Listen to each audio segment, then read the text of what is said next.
نماز ایک عبادت ہے. نماز کیا ہے؟ عبادت ہے. اور عبادت انسان کی تخلیق کا مقصد ہے. اللہ سبحانہ وتعالیٰ نے انسان کو اپنی عبادت کے لیے پیدا کیا ہے. اللہ کی عبادت کرنا اللہ تعالیٰ کو بہت محبوب ہے، اللہ کو راضی کرنے والی چیز ہے. اللہ نے مخلوقات کو یعنی جن و انس کو اسی مقصد کے لیے پیدا کیا ہے. جیسا کہ اللہ تعالیٰ کا ارشاد ہے سورۃ الذاریات میں، وَمَا خَلَقْتُ الْجِنَّ وَالْإِنسَ إِلَّا لِيَعْبُدُونَ، اور میں نے جنوں اور انسانوں کو پیدا نہیں کیا مگر اس لیے کہ وہ میری عبادت کریں. اور یہی مقصد دے کر اس نے تمام رسولوں کو بھیجا ہے. تمام رسولوں کی دعوت کیا تھی؟ ان اعبدوا اللہ، کہ لوگوں اللہ کی عبادت کرو، واجتنبوا الطاغوت، اور طاغوت سے بچو. تو جن و انس کو پیدا کرنے میں حکمت کیا ہے کہ ایک اللہ کی معرفت حاصل کریں، اس کے آگے جھکیں، اس کی اطاعت کریں، اس کی فرما برداری کریں. اللہ نے ان کو بیکار اور بے مقصد پیدا نہیں کیا. قرآن مجید میں آتا ہے افحسبتم انما خلقناکم عبثا وانکم الینا لا ترجعون، کیا تم سمجھتے ہو کہ ہم نے تمہیں یوں ہی بیکار پیدا کیا اور یہ کہ تم ہماری طرف لوٹائے نہیں جاؤ گے، واپس نہیں آنا تم کو. تو اس سے یہ پتہ چلتا ہے کہ انسان دنیا میں صرف کھانے پینے، کھیل کود اور صرف خوشی منانے کے لیے نہیں آیا بلکہ اللہ کی عبادت کے لیے آیا ہے. اللہ سبحانہ تعالیٰ فرماتے ہیں وَمَا خَلَقْتُ الْجِنَّ وَالْإِنسَ إِلَّا لِيَعْبُدُونَ مَا أُرِيدُ مِنْهُمْ مِنْ رِزْقٍ وَمَا أُرِيدُ أَنْ يُطْعِمُونَ إِنَّ اللَّهَ هُوَ الرَّزَّاقُ ذُو الْقُوَّةِ الْمَتِينُ. میں نے جن و انس کو نہیں پیدا کیا مگر اس لیے کہ وہ میری عبادت کریں. ما اريد منهم من رزق، میں ان سے کوئی رزق نہیں مانگتا، میں ان سے رزق نہیں چاہتا، اور نہ یہ چاہتا ہوں کہ وہ مجھے کھلائیں. کھلاتا کون ہے؟ اللہ. بے شک اللہ ہی بے حد رزق دینے والا، طاقت والا، نہایت مضبوط ہے. تو اس لیے ہم سب کو کیا کرنا ہے؟ کس چیز پر زیادہ فوکس کرنا ہے؟ عبادت پر. اب آپ دیکھیے کہ یہاں پر دو لفظ آمنے سامنے لکھیے اپنے نوٹس میں. عبادت کرنا ایکول ٹو رزق کمانا. ٹھیک ہے، عبادت کرنا، رزق کمانا. اگرچہ یہ دونوں ہی اپنی اپنی جگہ اہم ہے لیکن عبادت زیادہ اہم ہے. قیامت کے دن یہ تو پوچھا جائے گا کہ انسان کی عبادت کیسی تھی. سب سے پہلا حساب ہی نماز کا ہے، لیکن یہ نہیں پوچھا جائے گا کہ وہ مرتے وقت کتنی جائیداد چھوڑ کر آیا، کتنی پراپرٹی تھی اس کی، کتنا بینک بیلنس تھا، کتنے گھر بنائے تھے اس نے، اور دنیا میں کس نمبر پر تھا. امیر ترین آدمیوں کی جو فہرست ہوتی ہے اس میں سے کون سا نمبر تھا اس کا، یہ تو نہیں پوچھا جائے گا.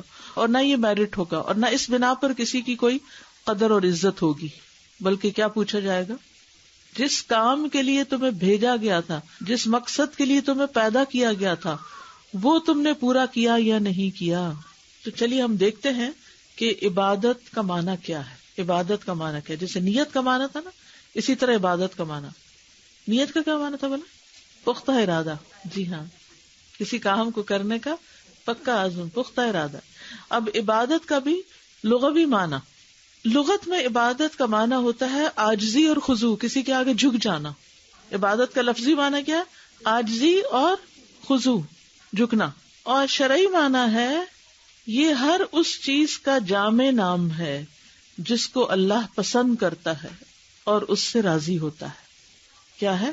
ہر وہ کام جس کو اللہ پسند کرتا ہے اور اس سے راضی ہوتا ہے، خواہ وہ ظاہری یا باطنی اقوال اور افعال میں سے ہو، یعنی خواہ وہ ظاہری عمل ہو یا باطنی ہو، اقوال میں سے ہو یا افعال میں سے ہو، یعنی خواہ دل کی نیتیں یا ارادے ہوں یا زبان سے نکالی ہوئی باتیں ہوں یا پھر باقی اعمال ہوں. ہر وہ چیز جو اللہ پسند کرتا ہے، جس سے وہ راضی ہوتا ہے، چاہے وہ دل کا خیال ہو، چاہے زبان کی بات ہو، اور چاہے ہاتھ یا پاؤں سے کیا ہوا کوئی کام ہو یا باقی اعضاء سے کیا ہوا، آنکھوں سے کیا ہوا، کانوں سے کیا ہوا، ہاتھوں سے کیا ہوا، پاؤں سے کیا ہوا. تو اس میں نمبر 1 دل آ گیا، نمبر 2 زبان آ گئی، اور نمبر 3 پورا جسم آ گیا. سب سے زیادہ امپورٹینس کس کو حاصل ہے؟ دل. نمبر 1 ایک ہی ہے دل جسم میں، نمبر 2 زبان. یہ دونوں مل کے پیر بناتے ہیں. یہ بھی ایک ہے، یہ بھی ایک ہے، اس لیے ان کو الگ الگ اکیلے اکیلے مینشن کیا جاتا ہے، کیونکہ ان کے اعمال الگ الگ ہیں. دل کے بھی اعمال ہیں، نیتیں، ارادے، خیالات، سوچے، گمان، اور زبان کے بھی اعمال ہیں، باتیں اچھی بری سب، اور باقی سارا جسم جو ہے، آنکھیں، کان، ناک، اور جو جسم کے باقی حصے ہیں، ہاتھ، پاؤں، سب کے سب ان سے جو افعال سرزد ہوتے ہیں. ٹھیک ہے. تو یہ عبادت کا لفظ جو ہے دل، زبان اور جوارح سے صادر تمام اعمال میں سے پسندیدہ پر ہوتا ہے. عبادت کا اطلاق دل، زبان اور جوارح سے صادر ہونے والے پسندیدہ محبوب اعمال پر ہوتا ہے. اب سمجھ آ گئی کیا لکھا ہے؟ آپ بتائیے، بولیے، سب بول کے بتائیے کیا لکھا ہے.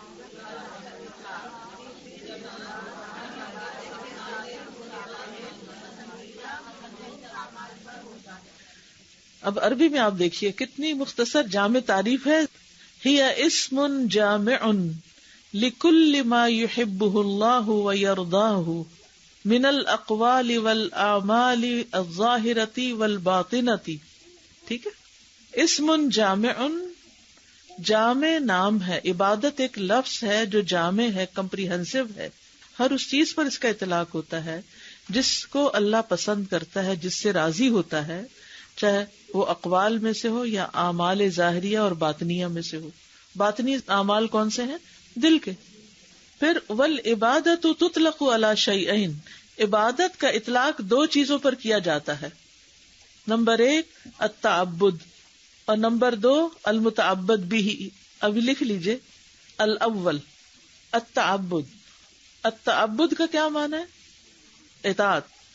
اور وہ ہے اللہ عز و جل کی محبت اور تعظیم کے لیے، اللہ کی محبت اور عظمت کے لیے ذلت اختیار کرتے ہوئے اس کے احکامات پر عمل کرنا اور اس کی منع کی ہوئی چیزوں سے اجتناب کرنا.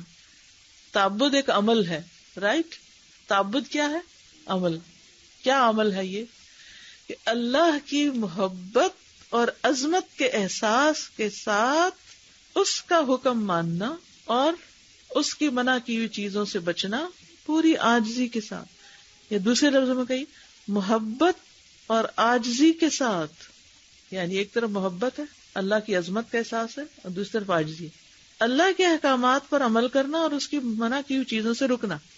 دیکھیے ہم سب پیدا ہی عبادت کے لیے ہوئے ہیں، اور ہمیں عبادت کا میننگ ہی مشکل لگ رہا ہے، اس کی ڈیفینیشن ہی مشکل لگ رہی. اس کو ذرا بار بار پڑھیں گے تو دل میں اترے گا. عبادت کا لفظ سامنے آتے ہی کیا آنا چاہیے؟ محبت. محبت. آپ نے ایسے سانگ سنے ہوں گے کہ جس میں گانے والے جس سے محبت کرتے ہیں اس کو صنم کہتے ہیں. سنا ہے کبھی؟ صنم. صنم کیا چیز ہوتی ہے؟ بت. اور اس کے لیے وہ عبادت کا لفظ بھی استعمال کرتے ہیں. یعنی معبود جو ہے وہ محبوب ہوتا ہے، یا محبوب معبود ہوتا ہے. سمجھ آئی؟ محبوب beloved جس سے ہم محبت کرتے ہیں وہ کیا ہوتا ہے؟ ہمارا معبود بھی بن جاتا ہے، کیونکہ ہم اس سے کیا کرتے ہیں؟ محبت کرتے ہیں. اور اس کے لیے کیا کرتے ہیں؟ اس کی تعظیم کرتے ہیں. اور پھر اس کے آگے کیا کرتے ہیں؟ جھک کے رہتے ہیں یا اکڑ کے رہتے ہیں؟ جھک کے رہتے ہیں. اس کی بات مانتے ہیں یا نہیں مانتے؟ اور جس چیز کو وہ پسند نہیں کرتا پھر ہم بھی کیا کرتے ہیں؟ پسند نہیں کرتے. اب سمجھ آئی؟ اب غیر اللہ سے جوڑا نا تو پھر سمجھ آ گئی، کیونکہ ہم کرتے یہی ہے نا. تو پھر دیکھیے ڈیفینیشن، یہ پکی کرانی ہے نا آپ کو، کیونکہ ساری زندگی کے لیے چاہیے. یہ صرف اس کورس کے لیے نہیں ہے. تعبد کیا ہے؟ اللہ کے احکامات پر عمل کرنا. کس جذبے کے ساتھ؟ محبت کے ساتھ، عظمت کے احساس کے ساتھ. کیا کرتے ہوئے؟ جھکتے ہوئے، عاجزی اختیار کرتے ہوئے. اور صرف اس کے احکام پر عمل کرنا یا اس کی ناپسندیدہ چیزوں کو چھوڑنا بھی، اس کی منع کی ہوئی چیزوں کو چھوڑنا بھی. ٹھیک ہے. دوسرا ہے المتعبد بھی، اور مشکل. وہ کیا چیز ہوتی ہے؟ بھی کا کیا مطلب ہوتا ہے؟ جس کے ساتھ. یعنی اب آپ نے اوپر تو یہ کہا نا کہ ہم محبت کے ساتھ بات مانیں گے، چلو سیدھی سی بات یوں کر لیتے، ٹھیک ہے، یا کچھ کریں گے. اللہ کی محبت کے لیے کچھ کریں گے تو کیا کریں گے؟ وہ جو کریں گے نا، جو طریقہ اختیار کریں گے وہی متعبد بھی ہی ہے. اس سے مراد اقوال اور ظاہری اور باطنی اعمال میں سے ہر وہ چیز ہے جس سے اللہ محبت رکھتا ہے. یعنی اقوال کیا متعبد بھی ہی ہیں، جیسے تسبیح یہ متعبد بھی ہی ہے، جیسا کہ دعا اور ذکر کرنا، محبت اور خوف اور نماز اور اسی طرح کی دیگر چیزیں. نماز کیا ہے؟ متعبد بھی ہی ہے، وہ چیزیں ہیں، وہ طریقہ جس کے ساتھ ہم اللہ کی عبادت کرتے ہیں. جیسے عام مثال میں ہے کہ ایک ہے کھانا، یہ کیا ہے؟ ایکشن. اور ایک ہے کھانے کا آلہ، جیسے چمچ ہے مثلا، ٹھیک ہے، تو آپ کھانا کس کے ساتھ کھاتے ہیں؟ چمچ، ایک ذریعہ، ایک واسطہ. ایک ہے عبادت اور ایک ہے وہ کام جس سے وہ عبادت کرتے ہیں. اس میں ہمارے اقوال بھی ہیں اور ہمارے اعمال بھی ہیں، اور مال خرچ کرنا بھی، اپنے جسم کے ساتھ جو ہم ایکشنز کرتے ہیں وہ بھی، یہ سب کچھ. عبادت میں دو چیزیں، ایک عبادت ہے اور ایک وہ کام ہے جن سے عبادت کی جاتی ہے. ٹھیک ہے، اتنی آسان چیز ہے یہ. پھر عبادت کے 3 ارکان ہیں. دیکھیے یہ عام درس نہیں ہے نا، اگر درس ہوتا تو میں صرف سمپل باتیں کر کے آگے نکل جاتی. یہ کلاس ہے، یہ علم ہے، یہ تعلیم ہے. آپ اس طرح سیکھیں گے تو انشاءاللہ آپ کے اندر ایک اور میچورٹی کا لیول آئے گا. پھر یہاں آنے کا فائدہ، اتنا سب کچھ لگا کے آپ یہاں آ کے بیٹھے اور میں آپ کو ایک اچھا سا میٹھا سا درس سنا کے بھیج دوں تو یہ تو کوئی بات نہیں ہے. عبادت کے 3 ارکان ہیں، ٹھیک ہے، یا عبادت کی بنیاد 3 ارکان پر ہے. نمبر 1 محبت، والذین آمنوا اشد حبا للہ، یعنی اللہ سبحانہ تعالیٰ کے لیے کمال درجے کی محبت ہونا. جب ہم اللہ سبحانہ تعالیٰ کے لیے نماز پڑھتے ہیں تو اپنے آپ سے پوچھئے محبت کتنی ہوتی ہے، اس میں کتنی محبت ہوتی ہے اس میں. تو وہ عبادت کے 3 رکن آپ یوں سمجھے جیسے ایک میز ہے نا، اس کے 3 پائے ہیں. محبت نکلی تو کیا ہوا؟ ہلنے لگا نا، کھڑا ہی نہیں ہو سکتا، قائم ہی نہیں ہو سکتا. تو نماز قائم کرنے کے لیے کیا چاہیے؟ محبت چاہیے. اب اپنے اپنے دلوں کا ہم جائزہ لے لیں، ہمیں کتنا شوق ہوتا ہے نماز کے لیے. نبی صلی اللہ علیہ وسلم لوگوں کے ساتھ باتیں کر رہے ہوتے تھے تو کہتے تھے یا بلال اقم الصلاۃ ارحنا بہا، بلال نماز قائم کرو، اذان دو اور ہمیں اس سے راحت پہنچاؤ. یعنی دل بےتاب ہے، دل کہیں اور لگا ہوا ہے، ان باتوں میں نہیں لگا ہوا. کیا ہمارا حال بھی یہی ہے؟ ہم کہتے ہیں اچھا ابھی تو اذان ہوئی ہے، ٹھہر جاؤ، اتنی کیا جلدی ہے تمہیں، ابھی ہم ذرا کچھ باتیں کریں. یہ روز روز تھوڑی آتے ہیں. تو پہلا رکن ہے محبت. اچھا، نمبر 2 کامل درجے کی امید ہونا. کامل درجے کی امید ہونا. وَيَرْجُونَ رَحْمَتَهُ، اور وہ اس کی امید رکھتے ہیں. اور نمبر 3 کامل خوف ہونا، یعنی اللہ تعالیٰ کا کامل خوف. وَيَخَافُونَ عَذَابَهُ، سورۃ الاسراء میں آتا ہے، اور اس کے عذاب سے ڈرتے ہیں. تو 3 ارکان کون سے ہو گئے؟ محبت، امید اور خوف. یہ عبادت کے اندر ہونا چاہیے. جب ہم نماز پڑھتے تو ہمیں امید ہوتی ہے نا کس چیز کی؟ کہ اللہ تعالیٰ ہمیں بخش دیں گے، اللہ تعالیٰ قبول کر لیں گے، ہمارے درجے بلند ہوں گے وغیرہ. اور اس کے ساتھ خوف ہوتا ہے یا نہیں کہ پتہ نہیں قبول ہوئی یا نہیں. ہونا چاہیے یا نہیں؟ ہونا چاہیے. تو یہ 3 ارکان ہیں. ٹھیک ہے. اب اگر کوئی شخص نماز پڑھ کے تکبر کرنے لگے، جی میں تو تہجد بھی پڑھتا ہوں اور میں نے تو اتنی نمازیں پڑھ لی ہیں، اور اسے کوئی ڈر نہ ہو اللہ کا.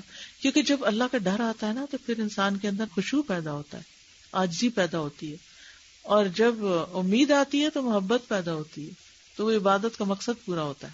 پھر ہے عبادت کی اقسام. ٹھیک ہے. اعضاء کے ساتھ قائم ہونے کے لحاظ سے عبادت کی 3 اقسام ہیں. پہلی قسم دل کی عبادات. جی دل بھی عبادت کرتا ہے. اب یہ ذرا لکھ لیجئے کیا کیا ہے دل کی عبادات؟ محبت، خوف، امید، عاجزی، رجوع، خشیت، ڈر، توکل، اور اسی قسم کی دوسری عبادات جیسے تقوی. دوسری قسم زبان کی عبادات، جیسے حمد کے کلمات کہنا، لا الہ الا اللہ کہنا، تسبیح کرنا، استغفار کرنا، قرآن کی تلاوت کرنا، دعا مانگنا، اور اس جیسی دیگر عبادات. ٹھیک ہے. یہ کس سے کرتے ہیں؟ زبان سے کرتے ہیں. تیسری قسم اعضاء کی عبادات، جیسا کہ نماز پڑھنا، روزے رکھنا، زکوٰۃ ادا کرنا، حج کرنا، صدقہ، جہاد اور اسی طرح کی دیگر عبادات، خاص عبادات. ہم عام طور پر عبادت کس کو کہتے ہیں؟ صرف نماز، روزہ، حج، زکوٰۃ، بس یہ خاص عبادات ہیں. اور عام عبادات میں کیا کیا شامل ہے؟ ہر اچھا عمل جس کے پیچھے اللہ کی رضا مقصود ہو، محبت کے ساتھ کیا ہوا ہو اور ڈرتے ہوئے کیا ہو، امید بھی ہو اور خوف بھی ہو. اس میں اسم جامع لکل ما یحبہ اللہ ویرضاہ، ہر چیز جو اللہ تعالیٰ کو پسند ہے نا وہ کرنا عبادت ہے. ہر چیز پر عبادت میں آ جاتی. 24/7 کا ہر عمل عبادت ہے اگر نیت اچھی ہے، اللہ کی رضا مقصود ہے. چلیے یہاں تک کس کو بات سمجھ میں آ گئی؟ اور کہاں اشکال ہے سوال کر سکتے ہیں آپ. المتعبد بھی یعنی ٹولز ہیں. مثلاً آپ چاہتے ہیں اللہ راضی ہو جائے مجھ سے، تو اب آپ اس وقت کیا سوچتے ہیں؟ اچھا میں کچھ کروں، ٹھیک ہے نا، کیا کروں؟ اچھا میں کسی بیمار کو جا کے وزٹ کرتا ہوں، اس کی خبر گیری کرتا ہوں. تو اب آپ نے سوچا، پھر آپ اٹھے، آپ نے سواری پکڑی، آپ وہاں گئے، تو یہ جو کچھ راستے میں استعمال ہوا اس رضا حاصل کرنے کے لیے کیا ہے؟ یہ سارے مطابق بھی. آپ کی گاڑی کیا ہے؟ جس سے آپ نے نیکی کا ایک کام کر لیا، اس کو اس کام میں لگا دیا. وہ جو حدیث میں آتا ہے نا 3 طرح کے گھوڑے ہیں اور گھوڑا اجر کا باعث ہے، تو وہ گھوڑا ذریعہ بن گیا نا کس چیز کا؟ لیے اللہ کو راضی کرنے کے لیے، ایک اچھے کام کے لیے آپ چلے. 2 نیتیں اللہ ہی کی رضا کے لیے ہو، مثلاً مجھے جنت ملے، مجھے اللہ کا چہرہ نصیب ہو، یہ 2 اکٹھی کرنا تو ٹھیک ہے. لیکن اگر ہم یہ کہیں کہ دنیا میں مجھے شہرت ملے، اور خاص طور پر جو دین کا کوئی کام ہو اس میں یہ کہ دنیا کے فائدے، اوکے چلیں کلاس میں چلتے ہیں، وہاں کچھ اور لوگوں سے دوستی ہوگی اور ان کو ہم اپنے بزنس کا بھی انٹروڈیوس کرا دیں گے، تو اس طرح کلاس بھی اٹینڈ ہو جائے گی اور بزنس بھی فلرش کر جائے گا. ہاں ان سے کیوں ملنا چاہتے ہیں آپ؟ پرانی دوستوں سے ملاقات ہوگی. یہ کیوں کرنا چاہتے ہیں؟ اللہ کی خاطر. یہ دین والے، ورنہ کیا دوستوں کی کمی ہے؟ دوست تو اور بھی بہت ہوں گے، لیکن ان دوستوں سے کیوں ملنا چاہتے ہیں؟ اللہ کی خاطر. تو جو اللہ کی خاطر کسی سے ملنا چاہتا ہے اس کا اجر کیا ہے کوئی اجر؟ عرش کے سائے تلے اس کو جگہ ملے گی. ٹھیک ہے نا؟ تو ان 2 نیتوں کے کمبائن کرنے میں کوئی حرج نہیں ہے. یہ ڈاکٹر صاحب ایک کوشچن ہے، وہ جو حدیث تھی دجال کی، وہ نماز میں جو آپ کی، تو ڈاکٹر صاحب کبھی کبھی ایسا ہوتا ہے آپ بڑی آہستہ اس لیے نماز پڑھ رہے ہوتے ہیں because you can't pronounce it properly, تو اب کوئی اندر آ جاتا ہے تو آپ کو اب لگتا ہے کہ اب اگر آپ اسی اسپیڈ سے ہی پڑھ رہے ہیں جو اس کے اندر آنے سے پہلے تھی دین اٹس فائن. لیکن اگر کسی کے آنے پر وہ اسپیڈ اور سلو ہو گئی نہیں، اور اگر فاسٹ ہو گئی کہ بھئی اب یہ نہ سمجھے کہ میں بڑی، نہ آپ فاسٹ کریں نہ سلو کریں. یہ بھی سوچنا کہ اب یہ سوچے گی کہ یہ بڑا آہستہ ایسا پڑھ رہی ہے تو میں اب فاسٹ پڑھوں، پھر آپ نے اسی کے لیے اپنا عمل چینج کر دیا. تو یہ بھی نہیں کرنا، رائٹ؟ بس جو کر رہے ہیں وہی کر رہے ہیں. اگر دل میں کوئی خیال آئے بھی تو کہیں پہلے بھی اللہ کے لیے کر رہے تھے، اب بھی اسی کے لیے کر رہے ہیں، میرا اس سے کوئی سروکار نہیں، کون آیا اور کون نہیں آیا. سازا اس میں جیسے بچوں کی تربیت کے لیے یا کسی کو سکھانے کے لیے اگر نماز میں جیسے بہت جلدی بچے سجدہ کرتے ہیں یا رکوع کرتے ہیں اور ہم تھوڑا ٹھہر کے ان کے سامنے کرتے ہیں اور یہ ذہن میں ہوتا ہے کہ ہم ٹھہریں، تو یہ کس چیز میں آئے گا؟ ان کے لیے کیوں ٹھہریں ہم؟ ویسے ہی اگر ٹھہرنے کی عادت ہے ہمیں تو پھر تو ان کو کوئی فرق نہیں پڑتا، وہ تو ویسے ہی دیکھ لیں گے. جی استاد، لیکن جیسے وہ دیکھ رہے ہیں لیکن کبھی بہت جلدی کرتے ہیں، تو آپ کرتے کرتے آپ جیسے اپنے رکے میں اپنی پوزیشن آپ میں اپنی پیس سے ہی پڑھیے اچھا جو صحیح جو عادت ہے. کیونکہ اگر آپ نے اس سے زیادہ لمبا کر لیا نا صرف اس لیے کہ بچوں کی طرح میں دکھاؤں تو یہ بھی ٹھیک نہیں ہوگا، کیونکہ بچے آپ کو ایک دفعہ تو نہیں کئی دفعہ دیکھیں گے، اور کسی وقت ہو سکتا ہے ایسی جگہ سے دیکھ رہے ہوں جب آپ کو پتہ ہی نہ چلا کہ بچہ دیکھ رہا ہے، اور اس نے دیکھا کہ اماں اس دن تو اس طرح پڑھ رہی تھی اور آج اماں اس طرح پڑھ رہی ہے، تو ہمارا تضاد سامنے آ جائے گا. ٹھیک ہے نا؟ چاہے بچوں کے سامنے پڑھیں، چاہے الگ پڑھیں، چاہے ان کو سکھانے کے لیے پڑھیں، چاہے کہیں اور، ہم اپنی پیس ایک جیسی رکھیں.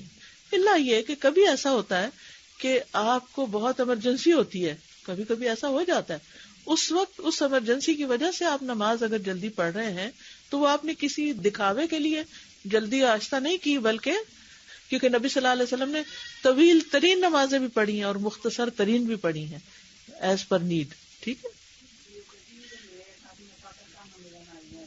ٹھیک ہے. ہاں جی، تو اچھی بات ہے نا، صلہ رحمی ہے یہ. یعنی بچوں سے اگر پیار ہوتا ہے، آپ یہاں سے پاکستان جاتے ہیں اتنے ٹکٹ خرچ کر کے کیوں جاتے ہیں؟ کہ رشتہ داروں کو دیکھ آئیں، رشتوں کی تجدید کر آئیں. بھول جاتے ہیں ایک دوسرے کو دور رہ کے. ہمارے بچے تو جانتے بھی نہیں ہیں، تو وہ رشتوں کی تجدید کے لیے جو مال خرچ کرتے ہیں اس میں بھی نیت اگر یہ کر لیں کہ اللہ کا حکم ہے، اللہ نے مجھے حکم دیا ہے کہ رشتوں کو جوڑوں، تو پھر وہ سارا کرایہ اور جو تھکاوٹ اور جو بھی ہوگا سب اجر لکھا جائے گا. سازہ آج کل میں ایک بات نوٹ کر رہی ہوں کہ بہت سے لوگ جو ہیں پاکستان جب جاتے ہیں تو وہ کہتے ہیں کہ انہیں اس کے اندر ہم عمرہ کرتے ہوئے کیوں نہ چلے جائیں، رائٹ؟ تو پہلے وہ عمرہ کرتے ہیں اور پھر وہ پاکستان جاتے ہیں. اچھی بات ہے، بہت اچھا ہے. نیت کے لحاظ سے کہ عمرے کا شوق تو ہر ایک کو ہوتا ہے، اور وہ ایکسٹرا ٹکٹ پے کرتا ہے یا نہیں بھی اگر کرتا تو اس میں کیا جا سکتا ہے. کیا نبی صلی اللہ علیہ وسلم نے غزوہ حنین کے بعد عمرہ نہیں کیا تھا؟ حالانکہ آپ عمرے کے لیے نہیں آئے تھے مدینہ سے، آپ مکہ فتح کرنے آئے تھے، اور پھر اس کے بعد غزوہ حنین ہوئی اور پھر اس کے بعد آپ نے عمرہ بھی کیا. تو کوئی حرج نہیں، ایک سفر میں 2 کام ہو سکتے ہیں. پلاننگ ہے نا آپ کی، نیت ہے، اور ایک میں 3 بھی ہو سکتے ہیں. میرے جیسے لوگ درس کا پروگرام بھی بنا لیتے ہیں ساتھ کہ جا ہی رہے ہیں تو کیوں نہ ایک اور اچھا کام بھی کریں، صلہ رحمی بھی ہو، یہ بھی ہو. جتنی زیادہ آپ اس میں ڈال سکیں آپ ڈال دیں.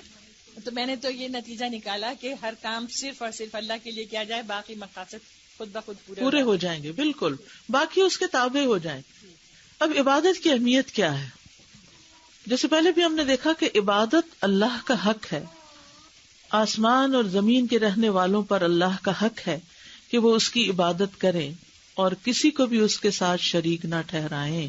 اکیلے اسی کی عبادت، یہ کہ اس کی اطاعت کی جائے اور نافرمانی نہ کی جائے، اس کا ذکر کیا جائے، اسے بھولا نہ جائے، اس کا شکر ادا کیا جائے، ناشکری نہ کی جائے. یہ سب عبادت ہی کا حصہ ہے. اور دنیا میں عبادت کا حقدار صرف اللہ سبحانہ وتعالی ہے. جن سے بھی مانگا گیا ان میں سب سے زیادہ سخی وہی ہے. جو بھی کسی کے مالک ہوئے وہ ان میں سب سے زیادہ رحم کرنے والا ہے. جتنے بھی دینے والے ہیں وہ ان میں سب سے زیادہ کرم نوازی کرنے والا ہے. جتنے بھی فیصلہ کرنے والے ہیں ان میں سب سے زیادہ انصاف کرنے والا وہی ہے. سب اچھے نام اور بلند صفات اسی کے لیے ہیں. بہت زیادہ بخشنے اور بے حد رحم فرمانے والا. اور اس کے علاوہ بھی اس کی بے شمار صفات ہیں. تو جس کی اتنی صفات ہیں پھر ہمارے لیے لازم ہے کہ ہم اس کے آگے جھک جائیں. یہ اللہ کا حق ہے کیونکہ وہی دے رہا ہے، وہی کھلاتا ہے، وہی پلاتا ہے، وہی پیدا کرنے والا ہے. اسی کی طرف جانا ہے ہمیں، تو پھر ہمیں اس کے آگے جھک بھی جانا چاہیے. معاذ رضی اللہ عنہ سے روایت ہے، انہوں نے کہا میں ایک مرتبہ نبی صلی اللہ علیہ وسلم کے پیچھے گدھے پر سوار تھا اور اس گدھے کا نام افیر تھا. بعض لوگ اپنا نام افیرہ رکھتے ہیں اسی سے. آپ صلی اللہ علیہ وسلم نے فرمایا اے معاذ، کیا تم جانتے ہو کہ اللہ کا اس کے بندوں پر کیا حق ہے اور بندوں کا اللہ پر کیا حق ہے؟ میں نے عرض کیا اللہ اور اس کا رسول ہی زیادہ بہتر جانتے ہیں. آپ نے فرمایا بندوں پر اللہ کا حق یہ ہے کہ وہ صرف اس کی عبادت کریں اور اس کے ساتھ کسی کو شریک نہ کریں، اور بندوں کا اللہ پر حق یہ ہے کہ جو کوئی اس کا شریک نہ ٹھہرائے اسے عذاب نہ دے، یعنی جو شرک نہ کرے اس کو عذاب نہ دے. میں نے عرض کیا اے اللہ کے رسول کیا میں لوگوں کو اس کی بشارت نہ دے دوں؟ آپ نے فرمایا لوگوں کو اس کی بشارت نہ دو ورنہ وہ خالی توکل کر کے بیٹھ رہیں گے کہ ٹھیک ہے بخشے گئے ہم. تو اللہ کا حق ہمیں ادا کرنا ہے کہ شرک نہیں کرنا، اسی کے آگے جھکنا ہے. جب اللہ نے ہی سب کچھ بنایا ہے تو پھر اللہ ہی کا حق ہے کہ اس کی عبادت بھی کی جائے. اور اس میں آپ دیکھیے کہ ہم عبادت کر کے اللہ پر کوئی احسان بھی نہیں کرتے. یہ دراصل اس لیے کرتے ہیں کہ وہ ڈیزرو کرتا ہے کہ اس کی عبادت کی جائے. اور یاد رکھیے جو شخص جتنا زیادہ اللہ کو پہچانتا ہے اتنا ہی وہ زیادہ اللہ کی عبادت کا حق ادا کر پاتا ہے. اللہ کی پہچان کے بغیر اللہ کی عبادت کا حق ادا نہیں کیا جا سکتا. اللہ کی پہچان ضروری ہے عبادت کے لیے. جو جانتا ہی نہیں کہ اللہ کون ہے وہ کیا عبادت کرے گا؟ وہ کس کے آگے جھک رہا ہے؟ اگر ہم جانتے ہی نہیں کہ اس کے ہم پر کتنے احسانات ہیں تو پھر ہم محبت کے ساتھ عبادت نہیں کر سکیں گے. تو یاد رکھیے عبادت کی قبولیت کی بھی کچھ شرائط ہیں. ٹھیک ہے، عبادت کی قبولیت کی کچھ شرائط ہیں. عبادت اللہ کا اپنی مخلوق پہ حق ہے اور اس کا فائدہ انہی کی طرف لوٹتا ہے. تو ایک ہوتی ہے مومن کی عبادت. کیا ہے؟ مومن کی عبادت. مومن کی عبادت کیسی عبادت ہوتی ہے؟ ان طریقوں کے ساتھ عبادت جو اس نے مقرر کی ہیں. مشروع کیا مطلب مقرر کی ہیں, اور یہی عبادت قبول ہے. یعنی اللہ کی عبادت کون سی قبول ہوتی ہے؟ جو ان طریقوں کے مطابق ہو جو اللہ نے مقرر کیے ہیں. مثلاً اگر کوئی شخص نماز پڑھے لیکن اپنی مرضی کے کام کرے, اس میں اپنی مرضی کا سجدہ اور رکوع کرے, تو ایسی نماز قبول ہے یا نہیں؟ نہیں. کیوں؟ کیونکہ وہ اللہ کے بتائے ہوئے طریقے کے مطابق نماز نہیں پڑھ رہا. ٹھیک ہے. تو پہلی ہے مومن کی عبادت, دوسری ہے بدعتی کی عبادت, بدعت کرنے والے کی. اور جس نے اللہ اکیلے کی عبادت ان طریقوں کے بغیر کی جو اس نے مقرر کی ہے تو وہ بدعتی ہے اور اس کی عبادت ریجیکٹڈ ہے. بدعت کے متعلق کیا حکم آتا ہے کہ ہر وہ کام جس پر ہمارا حکم نہیں وہ کیا ہے؟ رد ہے, مردود ہے. تیسرا ہے مشرکین کی عبادت. مشرک کی جو اللہ کی عبادت کے ساتھ ساتھ کسی اور کی بھی عبادت کرے. وہ اللہ کے لیے نماز پڑھ رہا تھا, کوئی اور آیا تو اس نے اس کو بھی دکھانے کے لیے نماز شروع کر دی. یہ شرک خفی ہو گیا نا. تو یہ مشرک کی عبادت ہے اور اس کی عبادت مردود ہے. وہ شریک کر رہا ہے نا اللہ کے ساتھ دوسرے کو بھی, وہ عبادت ہو مردود ہے. پھر کافر کی عبادت, جو اللہ کی سوا کسی اور کی عبادت کرے, یعنی اللہ کی نہ کرے کسی اور کی کرے, تو وہ کافر ہے. اور غیر اللہ کی عبادت کیا ہے؟ مردود ہے. پھر ہے منافق کی عبادت. منافق بھی عبادت کرتا ہے لیکن ظاہر میں کرتا ہے بس, باطن میں اللہ کا انکار کرتا ہے, دل سے نہیں مانتا, تو اس کی عبادت بھی کیا ہے؟ مردود. تو منافق کی عبادت مردود, کافر کی عبادت مردود, مشرک کی عبادت مردود, بدعتی کی عبادت مردود, اور مومن کی عبادت مقبول. مومن کی عبادت کیسی عبادت ہوتی ہے؟ جو ان طریقوں کے مطابق جو اللہ تعالیٰ نے مقرر کیے ہیں. تو یاد رکھیے کہ اللہ کی عبادت میں کسی کو شریک نہیں کرنا. عبادت کی قبولیت کی دو بڑی شرائط ہوئی. نمبر 1 خالص اللہ کے لیے, اور نمبر 2 مقرر طریقوں کے مطابق. کیونکہ حضرت عائشہ کہتی ہیں کہ رسول اللہ صلی اللہ علیہ وسلم نے فرمایا من احدث فی امرنا ھذا ما لیس فیہ فہو رد. جس نے ہمارے اس دین میں کوئی ایسی نئی رسم پیدا کی جو اس میں نہیں تھی تو وہ مردود ہے, رد, ریجیکٹڈ. یعنی جو طریقہ ہم نے مقرر ہی نہیں کیا تم اس طریقے پہ کام کر رہے ہو تو وہ قبول ہی نہیں, ریجیکٹڈ ہے. مثلاً آپ کسی کو کوئی سیمپل دیتے ہیں کہ ہمیں اس کے مطابق پروڈکٹ بنا دو, کوئی فیکٹری ہے چیزیں بناتی ہے, تو آپ ان کو کہتے ہیں کہ ہمیں پانی کی بوٹل بنا دیں اس سائز کی, اس رنگ, اس شکل, اس ڈیزائن کی. پورا یہ ڈیزائن تیار ہوتا ہے ہر چیز, اور پھر آپ وہ فیکٹری کو لیکن جس وقت مال بن کے آتا ہے تو نیلے کی جگہ پیلا لگا ہوا ہوتا ہے, آپ کیا کریں گے؟ ریجیکٹ کریں گے؟ کبھی ہوا ایسا دنیا میں؟ بہت بار. کیونکہ وہ اس طریقے کے مطابق نہیں تھی جس کے مطابق آرڈر کیا گیا تھا.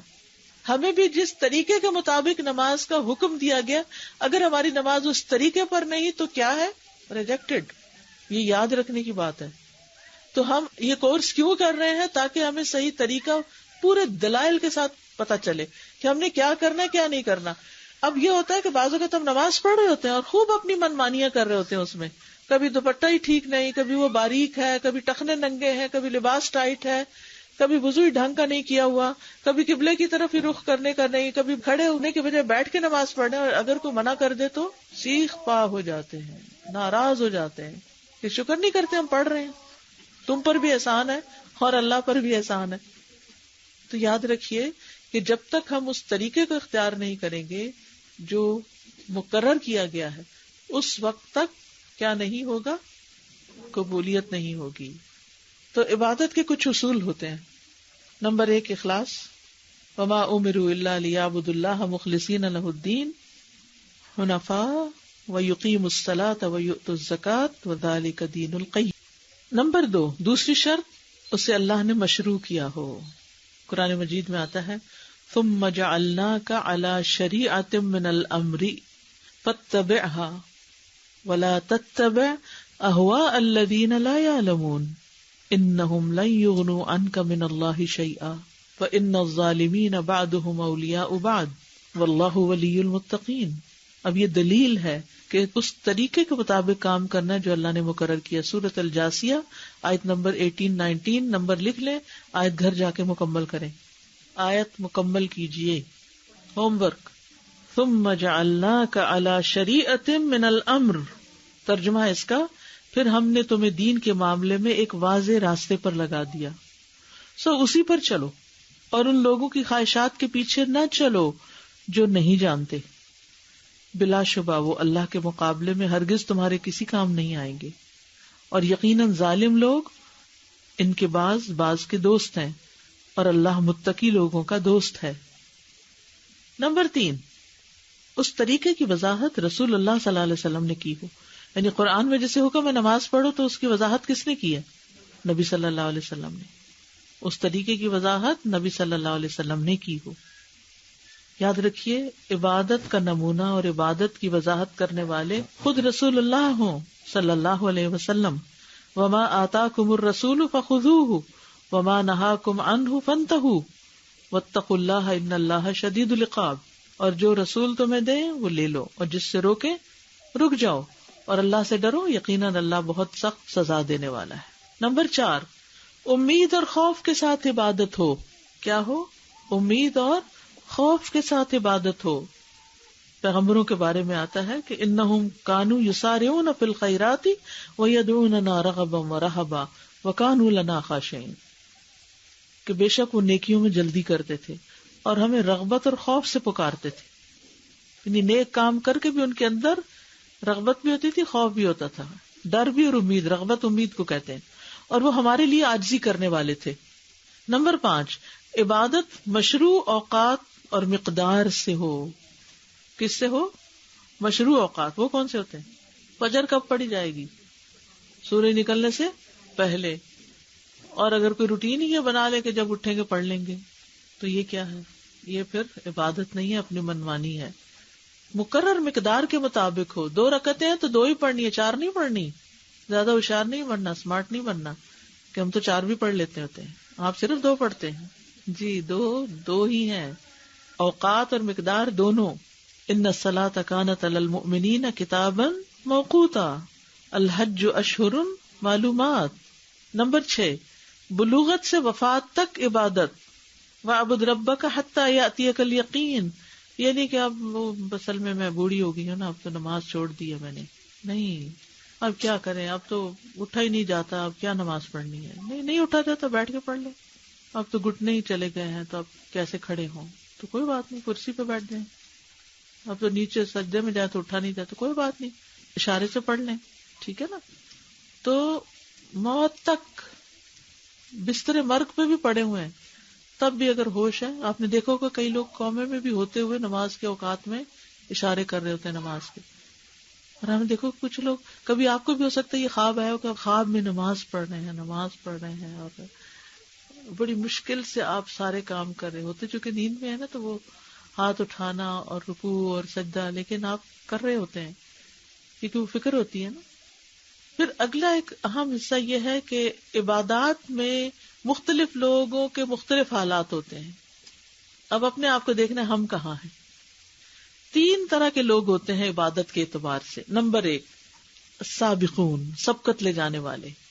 یہ وہ لوگ ہیں جو فرائض اور مستحبات بجا لاتے ہیں, یعنی صرف فرض نماز نہیں پڑھتے, سنت نفل سب کچھ پڑھتے ہیں. نمبر 2, میانہ روی کرنے والے جو صرف فرض پڑھتے ہیں. اکثر لوگ ہیں وہ سعودی عرب میں صرف فرض پڑھتے ہیں. نمبر 3, اپنے نفس پہ ظلم کرنے والے. یہ وہ لوگ ہیں جو فرائض میں کمی کرتے ہیں. یہ کون ہے؟ فرائض میں کمی کرنے والے. کمی کیا ہے؟ جیسے وضو یا نماز کے ارکان میں سے کوئی رکن چھوڑ دینا, یا واجبات میں کوئی کمی کر دینا. یعنی ایک کمی تو باطل کر دیتی ہے نماز کو, جیسے رکن چھوڑ دینا, اور ایک کمی جو ہے وہ ثواب کم کر دیتی ہے. تو بندوں کے خلاف اللہ کی حجت 2 چیزوں کے ساتھ قائم ہو جاتی ہے. پہلا, جو کچھ اللہ نے نازل کیا ہے اس کا علم ہونا. دوسرے, اس پر عمل کرنے کی قدرت حاصل ہونا. لہذا کوئی عاجز یا مجنون ہے اس کے لیے نماز نہیں, فاسد العقل کے لیے بھی نہیں. سورۃ فاطر کی جو آیت نمبر 32 اور 33 ہے، ان دو آیتوں سے پتہ چلتا ہے کہ عبادت کے اعتبار سے لوگوں کی 3 قسمیں ہیں. بہت پسندیدہ آیات میں سے سورۃ فاطر کی آیتیں جو ہیں 32 اور 33. پھر ہم نے اس کتاب کے وارث اپنے وہ بندے بنائے جنہیں ہم نے چن لیا. پھر ان میں سے کوئی اپنے آپ پہ ظلم کرنے والا ہے. کون ہے وہ؟ جو کوتاہی کرے، یا تو رکن چھوڑ دے یا کوئی مستحب چھوڑ دے. اور ان میں سے کوئی میانہ رو ہے جو صرف فرض تک رہے. اور ان میں سے کوئی نیکیوں میں آگے نکل جانے والا ہے اللہ کے حکم سے. یہی بہت بڑا فضل ہے. ہمیشگی کے باغات جن میں وہ داخل ہوں گے، ان میں انہیں سونے کے کنگن اور موتی پہنائے جائیں گے. ان کا لباس ان میں ریشم کا ہوگا. سبحان اللہ. یعنی دنیا کے معاملے میں ہم آگے جانا چاہتے ہیں. ہر سجدہ جو ہے وہ درجہ بلند کرتا ہے. تو صرف فرائض پر اکتفا کافی نہیں، نوافل کی طرف بھی توجہ دینی چاہیے. تو ہم کن میں سے 3 قسموں میں سے ہم کہاں کھڑے ہیں؟ یعنی جتنے بھی مسلمان ہیں یہ 3 قسم. کوئی تو پڑھتے ہی نہیں نماز یا کم کر دیتے، اور کچھ صرف فرض پڑھے اور جلدی سے پڑھ کے اٹھ گئے، اور کچھ اطمینان سے پڑھتے ہیں، فرض بھی پڑھتے ہیں، سنت بھی، نفل بھی شوق سے پڑھتے ہیں. الذی احلنا دار المقامۃ من فضلہ لا یمسنا فیہا نصب ولا یمسنا فیہا لغوب. تو آپ دیکھیے کہ ہم اپنے لیے کون سی منزل چاہتے ہیں اور ہم کہاں پہنچنا چاہتے ہیں. اگر ہم چاہتے ہیں کہ واقعی بلند درجات ہوں تو نماز کو اچھی طرح سیکھیے، اس کے لفظوں کو بھی، اس کے معنوں کو بھی، اس کے طریقے کو بھی، اس کے دلائل کو بھی، اور سکون سے پڑھیے. کیونکہ اللہ نے ہمیں پیدا ہی اپنی عبادت کے لیے کیا، اور ہمارا جسم ہی ایسے بنایا کہ ہم واقعی قیام، رکوع اور سجود سب کچھ کر سکیں. مخلوقات میں سے جتنی اور مخلوقات ہیں، یعنی جنوں کو تو ہم نے دیکھا نہیں، ان پہ بھی نماز فرض ہے، لیکن باقی مخلوقات جو ہیں، مویشی جانور دیکھ لیے، پرند چرند دیکھ لیجیے، کوئی 4 پاؤں پہ کھڑا ہی کھڑا ہے، کوئی لیٹا ہوا ہے، پیٹ کے بل چلتا ہے، کوئی رینگنے والا جانور ہے، کوئی رکوع کی حالت میں ہے، کوئی سجدے کی حالت میں ہے، کوئی صرف قیام کی حالت میں ہے.